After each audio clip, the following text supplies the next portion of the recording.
Hey everyone, Jeff Risen here with the Detroit Lions Daily Podcast. Doing the Daily DLP. We're doing a mailbag today. I put out a call for questions earlier this week, probably just before the David Montgomery trade happened. So there might be a couple questions that are in that. But I posted that in our Detroit Lions Podcast Slack channel, and y'all subscribers and supporters, you came through with some very good questions. I have edited a couple of them just because they merged together with other questions that were asked. But in general, I try to do these as spontaneously as I possibly can. I try not to do a lot of prep on answering the questions so you get more of an honest answer. That's a radio trick that Big Drew taught me back when I used to do the Big Drew and Jim show. I miss those guys. Miss that show a lot. Just as an aside on that, today marks the 8th anniversary of when Jim Costa, Brendan Riley, and I accepted a MAB award for the best specialty show for our Sunday morning tailgate show that we used to do at a Gun Lake Casino and then at Slow's Barbecue. Fantastic show for those of you on the west side of the state and remember it. It was a lot of fun. Enjoyed the live visits and everything. So yes, I am in fact an award-winning broadcaster. Yeah, I know. Crazy, isn't it? Good times. On that vein, before we get into the mailbag, real quick, I will be the huge show across Michigan next Tuesday, Wednesday, and Thursday. It's me solo. It will be very Lions and NCAA tournament related. So tune in. It'll be fun. Across the Michigan Sports Network as Bill takes some time off. All right. Mailbag questions. Let's go. Let's get into it. From Zach. Who is the biggest riser and faller on your big board as a result of the combine? Risers. Chase Besantis, the guard from Texas A&M. I thought his agility and his work on the on-field, fantastic. I knew he was athletic. I knew he was spry. I didn't know he was that spry. He has some length issues, but he is a solid top 60 player for me and should be in the mix for the Lions when they pick at 50, assuming they pick at 50. Oh, you have to throw that in with the Lions. But he had a very good combine. Look, there were a lot of guys who tested athletically who we expected to be athletic, Taylon Green, quarterback from Arkansas. Still never once watched any Arkansas offense in the past few years and thought I was looking at an NFL quarterback, but he might be a guy that can transfer to another position. Fantastic athlete. Much in the vein of like a Taysom Hill, a guy who was a quarterback that should never play quarterback in the NFL, but can do a lot of things for a team athletically and can still take emergency snaps or gadget play snaps at quarterback. Eli Stowers from Vanderbilt. Yeah, they were good. Dylan Tieneman actually among the top guys, and Sonny Styles had himself a week, as did Dylan Tieneman, who was the prospect of the day in the last daily. You better believe he's under consideration at number 17 if he's on the board, because he is definitely cut from the Lions cloth. As far as losers, I think the guys who didn't participate, I'll give you one. Jermod McCoy, the cornerback from Tennessee, who has not played football in almost 18 months because of a knee injury. Won't have played in more than 18 months when he gets into training camp.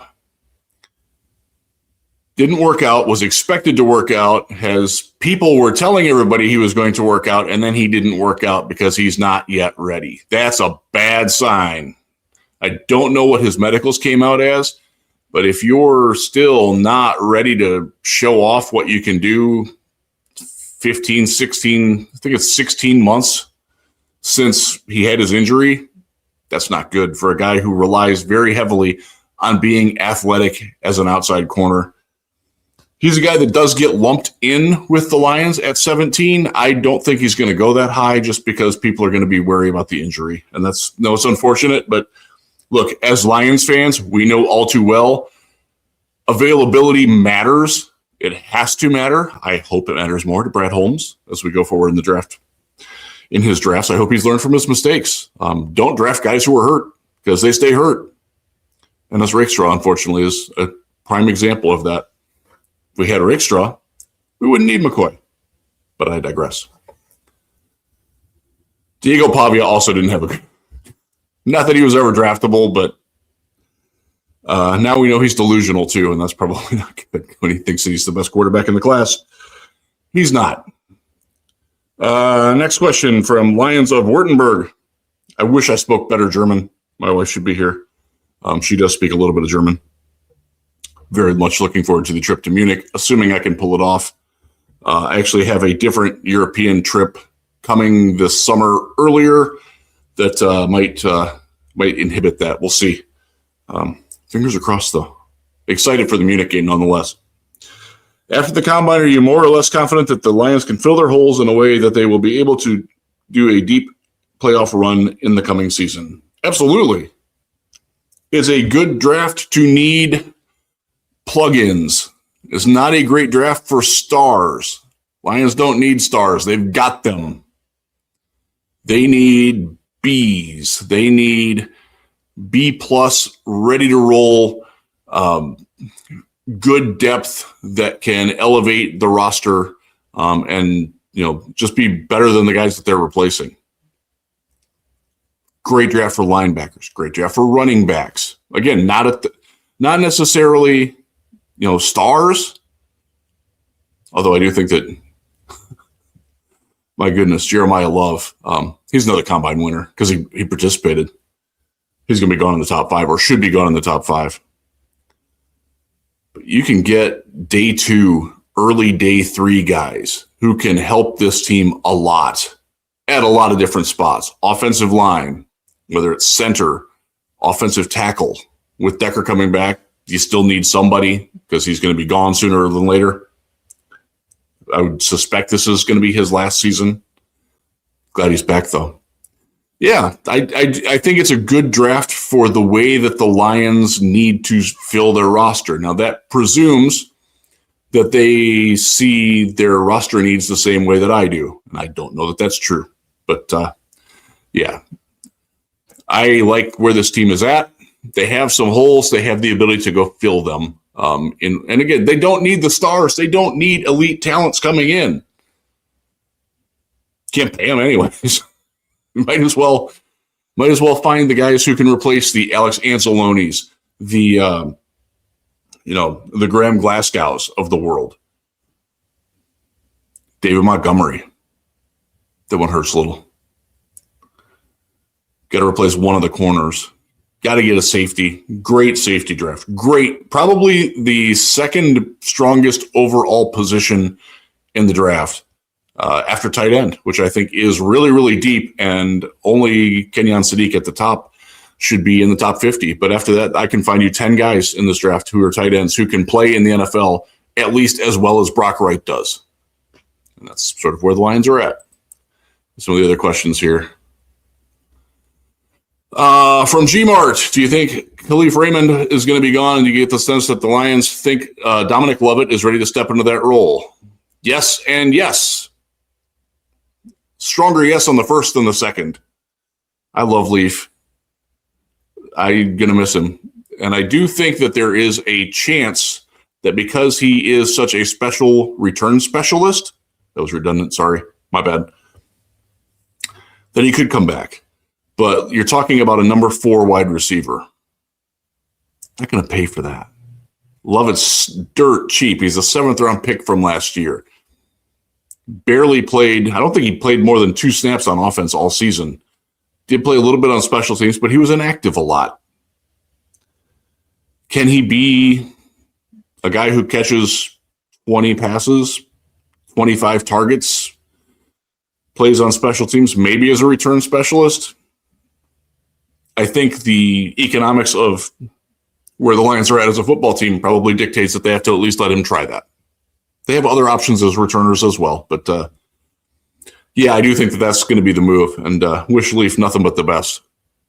really, really good human being, aside from being a badass football player.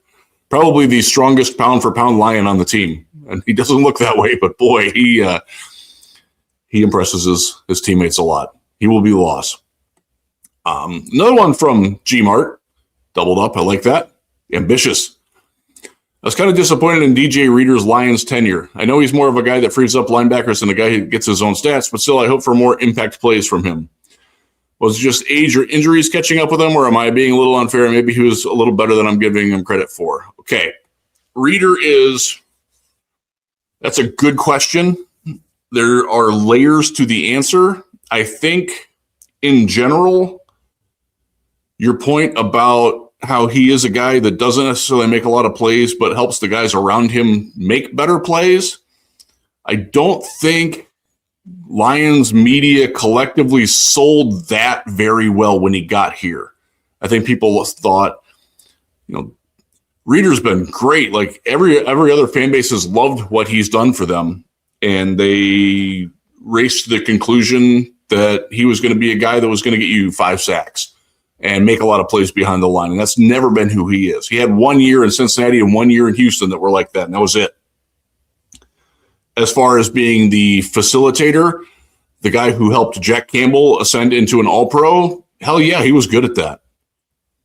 He wasn't as explosive. He wasn't as good at anchoring against the run, especially late in the season. I think he got worn down a little bit, but still a good player.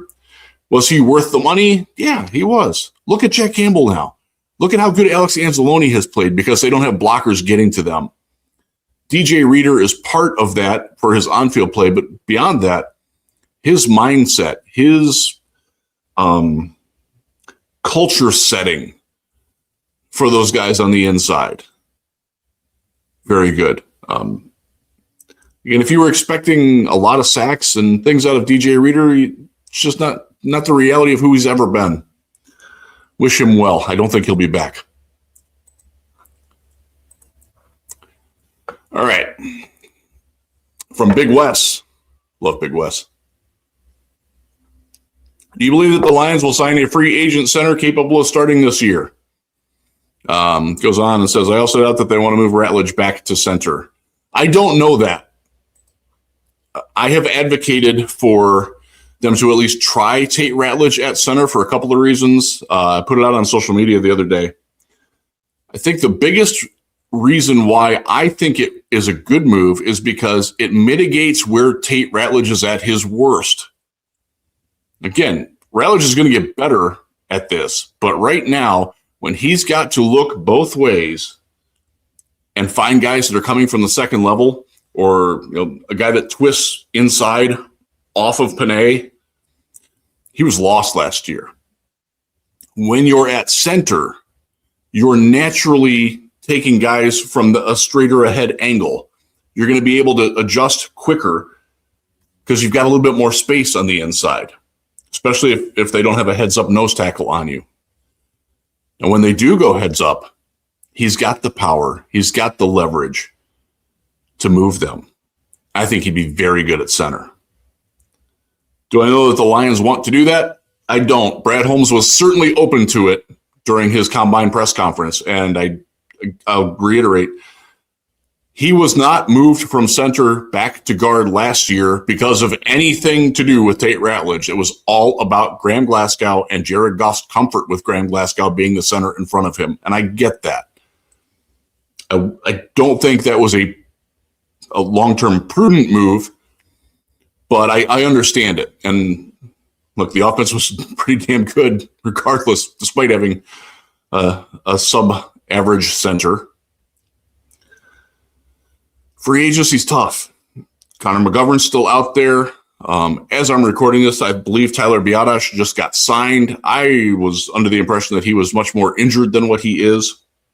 If you're looking for an injured guy, Ethan Posick from the Browns, probably going to be out until at least he will miss training camp for sure. So I don't know about that one. Got to keep an eye on Greg Van Roten, who has been a guard and center for the New York Giants. Mike Kafka knows him very well. Decent player. serviceable. Think Lions era Evan Brown, a guy who can come in and you won't notice him, good or bad. That's kind of who Greg Van Roten is, and I could see the Lions having some interest in him, and he can start. I do think that they will also draft someone at center. The other reason, by the way, why I think Ratledge can move to center and why it would be a good idea, it's a hell of a lot easier to find a really good guard than it is to find a really good center in either free agency or the draft. Although this center class might be a little different, but most guys who are centers in this class can also play guard. That's my thoughts on that. I know a lot of people disagree with that, but that's my take. I'm going to stick to it. Also from Big West, you guys double up. This is good. Do you believe they will restructure Goff before free agency starts to create cap space needed to sign free agents? I think they will do it when they need to do it, if they need to do it. There's no point in restructuring if you're not going to use the money or know what the money is going to go for. I don't think this is going to be an issue where, like, Jared, please, we need the money. And he's plays hardball. That's not who he is. It's not who the Lions are. Like, if they needed to go sign Connor McGovern or as a running back, higher end tight end, higher end safety, they'll get it done. I'm not worried about that.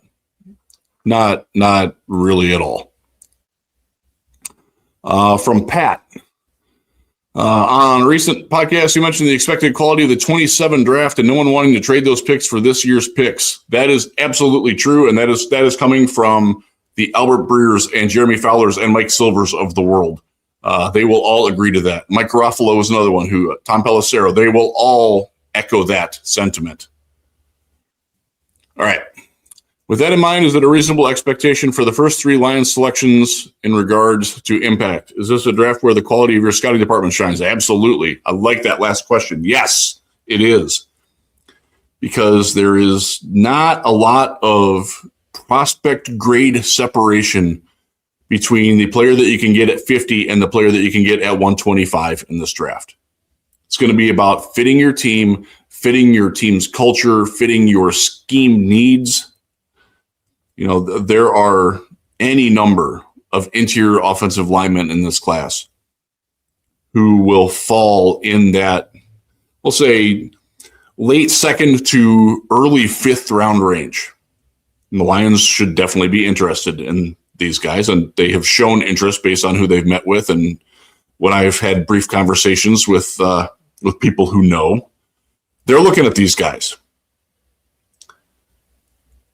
This is where you find, well, is this guy, can he dual block? Does he have the range that we need in the run game? Is he a culture fit? Is he a guy who's going to be more upset about missing on a play than a guy who's going to want to celebrate when he gets a pancake? Those are the types of questions that they're going to be going over as a Lions scouting department with Brad Holmes at the top of it. Yeah, I do think this is a good draft to show your scouts. And the Lions have a fairly stable scouting staff and fairly stable principles that are established as well. And I do think that's going to help them in this draft. All right. From Taco Hugs. Post-combine, pre-free agency, how do you rank the roster holes by difficulty to fill? That's a good question. Offensive tackle will be the toughest. Just because free agent offensive tackles, it's not the way you want to go. The best one in this class by consensus rank is Rasheed Walker from Green Bay. Rasheed Walker is a terrible run blocker. Ask Packers fans about it. They couldn't run to his side because he's just not good at it. Plays way too tall. Doesn't move particularly well. Now, he's very good in pass protection. Probably not a great Lions fit. The rest of the tackles you're looking at, like, sure, you can sign them to be your number 3, but I do think it's a good draft class for that, though. Center, your center's tough. And you know what? I would probably put center above tackle. just because I think you're dealing with less proven entities at both the free agent level and the draft level, especially the draft level. They've got to find at least one starting safety. There's a lot of good free agent safeties. There's a lot of, and there's enough of them that the market probably won't break the bank, whether it's Jalen Thompson or Nick Cross or, there's a lot of them, a lot of dudes out there. Cornerback, there's corners everywhere.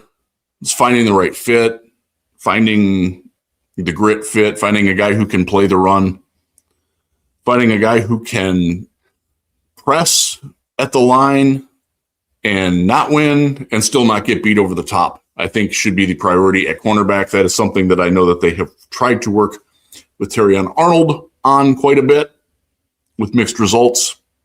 I still think Terrion's going to be good. I might be delusional on that, but I'm still a Terrion supporter. Hope that one doesn't bite me.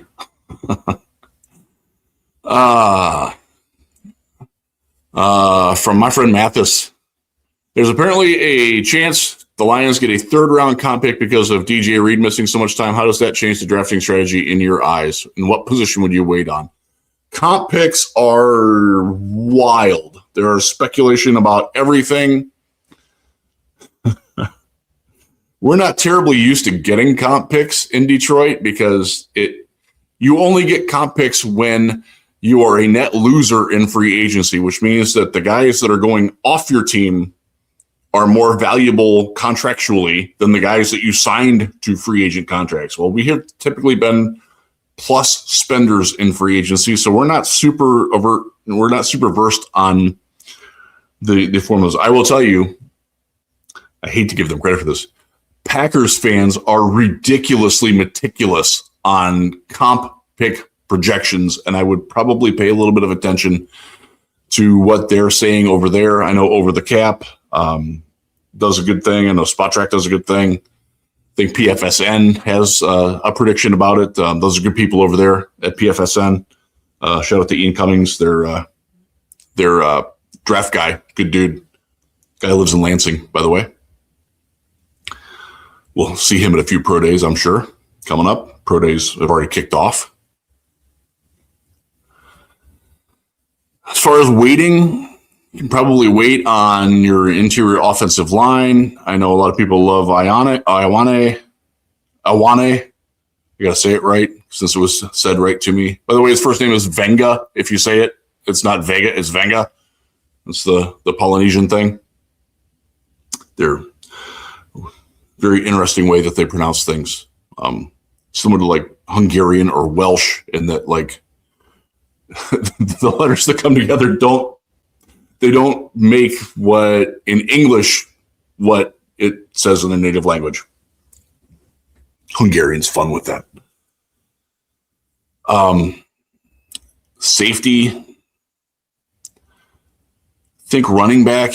And I'll be straight. Running backs are the portion in the draft that I do last, and I have not gotten to them in full yet. I have a baseline knowledge of a lot of the guys. I haven't studied them in depth yet, and I probably need to step that up because the Lions now have a need with David Montgomery.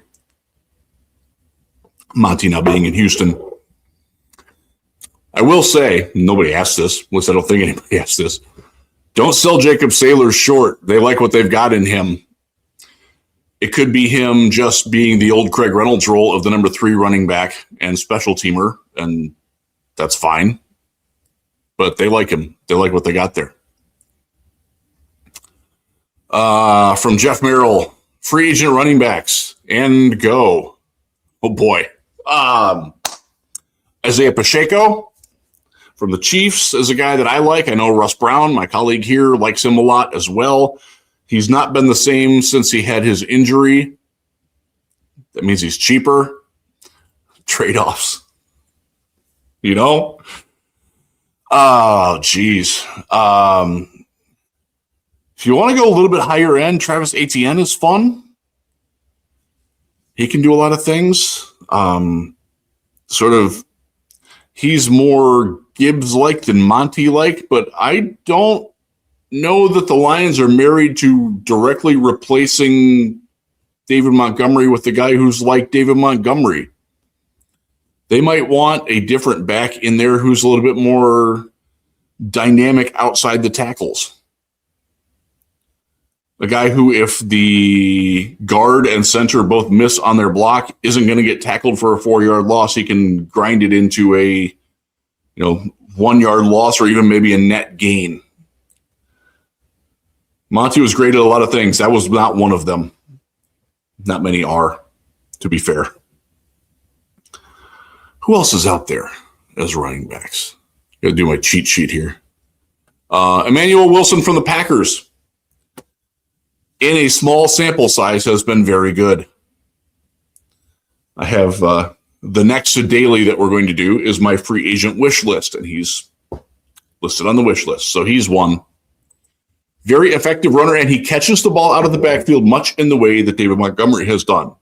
So if they do want to keep that passing game portion of Monty's role, Monty-like, Emmanuel Wilson's a guy that can do that. There's a lot of running back names out there. A lot of guys who are completely washed, by the way. Brian Robinson from the Commanders is another one that I would consider. But yeah, there are options out there. First 3 picks, which positions are they drafting? Will they double up on any positions in the first 3? I don't think they're going to double up unless you count offensive line. I think you will see someone who can play center or guard and also an offensive tackle, just because this is a class where if you're not taking a tackle, you're going to be missing out on it. There was a wide receiver draft, was it 2 years ago? Might have been 3 years ago. But there were so many really good wide receivers. Like the top cluster was fantastic. The next cluster was really good. And then like the day 3 cluster was like another one. Like there's a lot of guys that can play here. That's the way this offensive line or offensive tackle class is. And I think with the Lions' long-term need at it, not having any clue what Giovanni Manu is going to be, if anything, I hope they take one. Doesn't have to be their first pick, but before the end of day 2, they need an offensive tackle. You can probably wait a little bit on the guard center. They do have an extra 4th-round pick now. That sure feels like that can be paired with something else to move up into the 3rd. Just my take. Don't know that's going to happen. But given how Brad Holmes has traded over half the draft picks that he's had in his tenure in one way or another, yeah, I would expect some movement there. Safety is also into consideration there. I don't think they're going to take a tight end that early. If they do, again, you didn't ask this, but I will volunteer the answer. If you see a tight end before day 3, that's not good news for Sam Laporta or his health prognosis. Another one from Jeff. Are we more likely to draft a running back first or a center? I think a center. I would not be shocked if they don't draft a running back. And I know they just lost David Montgomery. My working theory, and this is not based out of some hallucination or dream. This does come from talking with some folks who know the team, know their positions. I don't think that they're sold that they have to directly replace David Montgomery with a number 2 back right away. Jahmyr Gibbs is their alpha dog running back, and when he's not on the field, it's going to show. Do you chase trying to find your David Montgomery, or do you accept the fact that you've got a lot of other weapons on this team and maybe just a guy who can come in and spell Gibbs for 2 to 3 drives a game can get it done with significantly less investment in draft capital and or salary cap? I think that's where they're at. I do. Doesn't mean they won't draft a guy on day 3. I don't see any earlier than that. Again, I don't have the in-depth knowledge on this running back draft class yet. I haven't studied these guys enough to have great opinions on them, other than I really do like Emmett Johnson from Nebraska, who I have watched a lot. I like him. He's not fast, but he's really good football player. All right. From Yeti, everyone seems focused on the center position right now, and for good reason. I agree. But what about safety? Yes, thank you. Branch and Joseph are the best in the football when they're healthy, but neither of them is. And we can't count on Kirby ever being healthy again, unfortunately. Is there a realistic free agent out there who could step right in and hold their own without being a liability? Oh, hell yeah, there are. And how early in the draft do you think the Lions might address that position this year? It could be their first pick. Could be Dylan Tieneman. Could be McNeil Warren coming out of Toledo. He's a freak, man. But, Genesis Smith, Bud Clark, those are day 3 guys probably. Genesis doesn't tackle. Some of that gets overplayed, but run defense is never going to be a strong asset for him. I love Bud Clark from TCU. I think he's a great fit. There are others as well. VJ Payne, who can play corner or safety, coming out of Kansas State, another guy that I like a lot. Day 3 guy. Probably should list him as a combine winner. He had a really good display. Free agent safeties. I brought a couple of them up earlier in a different answer, but Jalen Thompson coming from the Cardinals. Good player. Very solid all-around safety. Nick Cross from the Colts was a guy that a lot of Lions fans were very interested in the draft. He went right about when Kirby Joseph did. Kirby has been better. Cross can play. No doubt about that. Yeah, there are guys that you can get there. If you want to sign one of the ex-Bears, whether it's Jonathan Owens, Brisker's going to be too expensive. Remember 2 years ago, Jaquan Brisker led the Chicago Bears in sacks as a safety. Let's see how far we've come. Keep singing that song, Chicago, because you're losing a lot more than you're getting right now. They traded DJ Moore. Again, nobody asked this, but I'll volunteer it because I wrote about it for the Big Lead. They had a plan. That's one of the reasons why they drafted Luther Burden a year ago. But they have just cut Tremaine Edmonds. They have lost their starting center, Drew Dahlman. Their starting left tackle, Ozzie Trapillo, is going to be out for most, if not all, of next year. They haven't filled any of those holes yet. They don't have a safety on their roster. That's literally the truth. Going into free agency, they're all gone. All of them. Yeah, they've got cap room to go get guys, but they've got a lot of holes to fill. That's one of the reasons why I'm still confident about this Lions team, to reflect back to the earlier question, that they can go on a deep playoff run. Because all the other contenders in the NFC, with the possible exception of Seattle, and they did lose Kenneth Walker, chance they lose one of their cornerbacks. Job is a free agent. He's a good one, too. Under the radar, dude. Other than maybe the Rams, who have been aggressive and they just signed Cam Curl back, none of the other NFC contenders have added anything and have lost a lot. Comparable losses to what the Lions have lost. Do you trust that Brad Holmes and this team can fill those holes as capably as some of the other GMs? God, I hope so. Big offseason for Brad Holmes. Big offseason for Brad Holmes. He can't be over aggressive, but he also needs to do more than just hope that injured players come back. Going to be a fascinating offseason to watch with these Lions going forward into the free agency, which starts next week, and the 2026 NFL draft, which is a little over 6 weeks away. And my God, that's going to be fun. You'll have a lot more draft content coming from me here, from Bish and Brown. Keep checking the written portion of the Detroit Lions podcast. That's where I posted a off-ball linebacker for every round.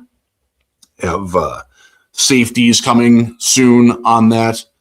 We'll do every position. I won't do quarterback just because I don't think the Lions have it. Kyle Allen, everybody expects Kyle Allen back. Nobody really expects the Lions to take a developmental quarterback. Sorry for those of you who are looking for that, but just doesn't seem like it's in. If they do, it's going to be like a street free agent. Late.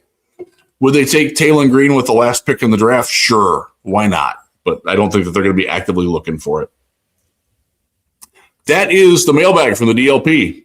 Thanks for the questions, guys. Thanks for watching. Thanks for liking and subscribing, and enjoy your weekend. I am headed off to Marquette to watch the GLIAC basketball tournament. Go Huskies. So the next couple will probably be me from a hotel room recording these. So with that, Jeff Risden signing out. Be good to one another.